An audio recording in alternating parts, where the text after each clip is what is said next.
Hi guys, today I have the wall climber. This car claims to go anywhere, floors or walls. So today we will try this out and see how it works. As you can see, the controller has two dials. One goes up and down, one goes side to side, and then the two in the middle make the car go left or right. There's an on-off switch. There's a green and red button. One tells you power, one that tells you that it's charging or it has been charged. The second knob tells you A, B, or C. Now, here we have the car. It's bright red and silver. As you can tell, it has low tires, I guess, for when you go on the wall. Everything else is just functional design that helps create a really cool look for the car.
This car is so fun.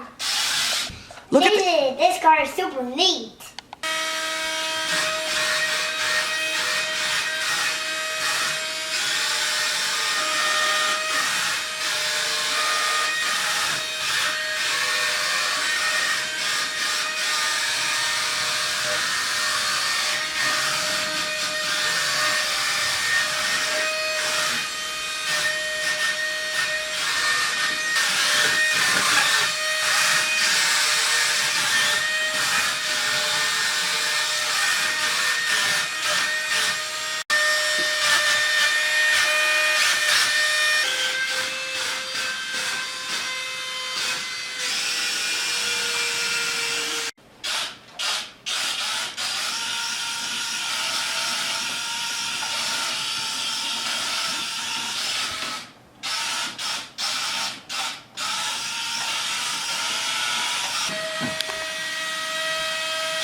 Alright, so I thoroughly recommend this car because you can go up on the wall. That's my favorite part, rather than having something that can just only go on the floor. This car is super neat.